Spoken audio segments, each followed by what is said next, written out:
Welcome back to the show. Our next guest is a mind reader and mystifier. And let me tell you, before we came on the air, he tried something with us where he had 3 of us asking to choose a card, a complete random out of 52 cards. And he got all 3 of our cards. It was very, very impressive. He was able to literally think about what we were thinking about and pick the correct card. Jasmine joins us. How are you doing? How are you? I'm doing pretty good.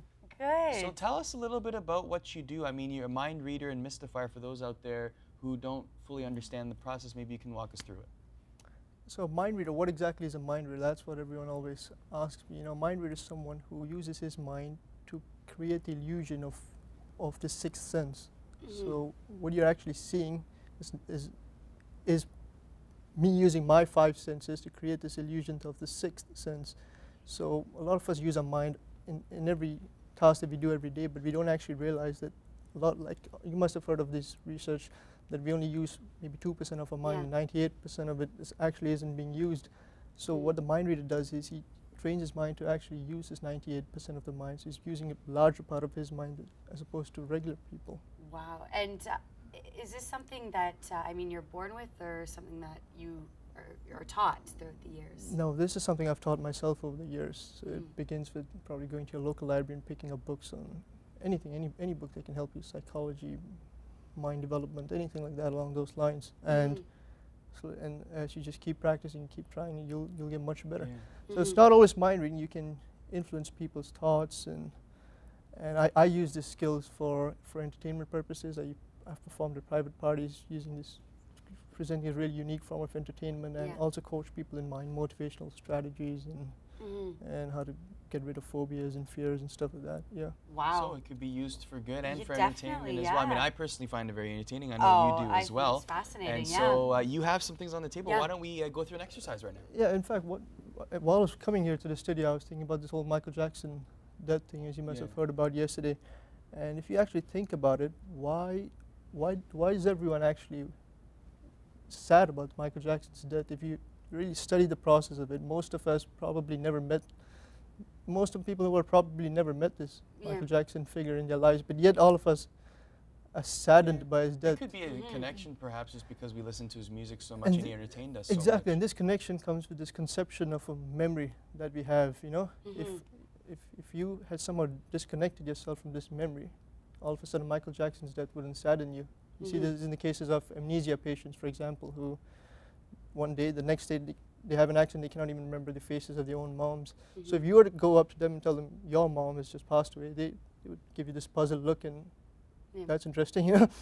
There wouldn't be that emotion, which was... On that note, I'd like to try something along the lines with memory. Of course, definitely. I brought along this stack of paper here. What I'm going to do is, I'm going to draw some shapes on it, and I'm not going to ask you to look at it yet. So it's going to be really simple. These are simple shapes, in fact. And we're not looking. Well, I'm actually looking in at fact, the couch. don't look. I'm not looking at all. As you can see. Kim, I'll ask you to look away, and Kim, you can look here. I can look. Yeah, and just memorize these shapes real quick. Make sure the camera doesn't see it, just you. You got the shapes? You've got to just put your initials on the bottom. And I'm not looking here. Okay, perfect. And I'll just grab that paper away. All right, you can turn your back now. Turn my back? Yeah. No, I mean, you can look I can turn back. Just keep this face down. I didn't turn my back. Keep this face down on the table. Okay. Keep it face down on the table, And I'll grab that from you. You sure you won't forget those shapes? No. Yeah, just remember, you remember them in order? And Arda, you make sure I don't touch that piece of paper. Now, if you look at me and just move maybe yourself a little closer to the chair. Just a little closer to the chair, you have the shapes in mind, you're pretty positive, yeah? Yeah. Okay, I'm going to try some stuff with you. If you can just put your hands on the cup, maybe. Just on the cup? Yep. No, right over here. Right here? No, just 2 fingers. Oh, 2 fingers. Yep. And lift it up. And put it back down. And now just listen to me.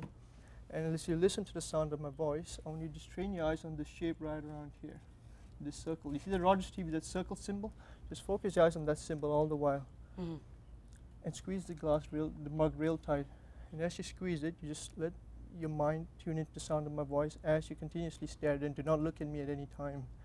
And as you look at it, you'll start to notice that as soon as I put my hand over here, you'll feel these muscles right over here becoming a little more tense. I don't know if you feel it right now, but you should start to feel it becoming tense and tense, and your hand begins to feel like it's sticking to the table. and it just becomes heavier and heavier and heavier. I don't know how your hand should begin to feel heavier and heavier. And the more you try to unstick your hand from the mug, the harder you find your hand sticking onto the table, and your hand just begins to feel heavier and heavier. And it's a weird, uncomfortable feeling that just travels down the back of your arm up towards your shoulder. And at this point you try to lift the cup, you'd find it ridiculously heavy as long as my hand is here. You tried it right now. You see how heavy that is? Oh my gosh. It's ridiculously heavy, right? But look, if I remove my hand, try it. It feels much lighter. Yeah, that's bizarre. It was very heavy. The mug was staring onto the circle. Okay. Yeah, wow. And you still remember those shapes? Yeah. Yeah?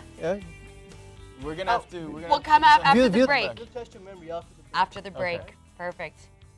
What happened before that too? Well, before the break, of course, we did an amazing exercise with Jasvin here, where he made the mug, which is very light, and I mean, not too much water, feel like the heaviest object, I think, in this entire room. But of course, we're still here with Jasvin, and before the break, we're doing an exercise with the mug and memorizing shapes that you drew on the paper. Before I even brought the mug up and before I told you to stare at the circle on that Lotus TV thing and the whole hand thing, I got you to memorize 3 shapes, which no one here should know. Yeah. No.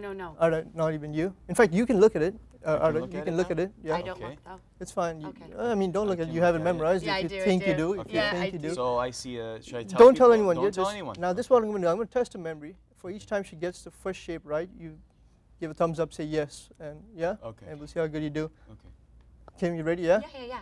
The first shape. Star. Is that right? Just say yes. Yes. Yeah, that's right. The second one. Heart. That's right. Yes. Yeah. The third one. Circle. No. Don't say it. No. Are you sure? I'm sure. Yeah. You're I'm sure? looking at it. She's not sure.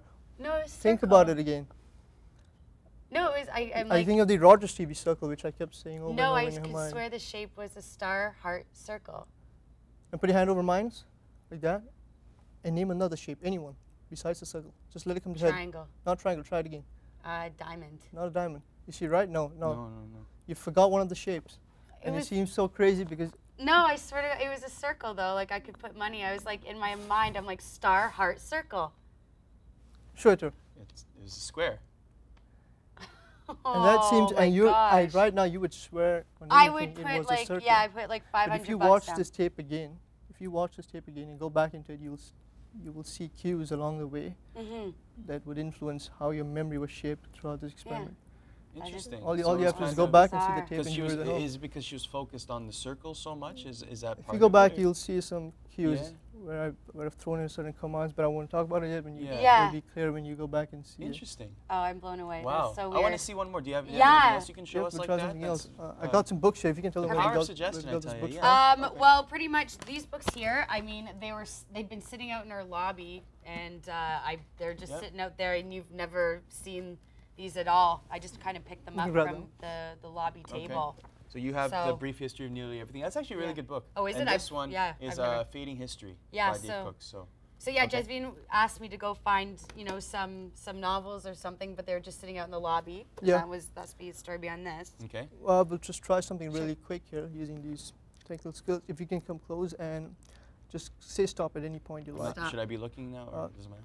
Page 451. Open page 451 in your book. Page 450. Now keep the book up to your shoulder. I don't have page 451. Okay, how many pages do you have? Mine has 224 pages. Okay, Kim, you'll have to stop me a little faster then. Okay, yep. And keep it towards your chest so I can possibly see it. Kim, just say stop. Do you have page 162? I think I do.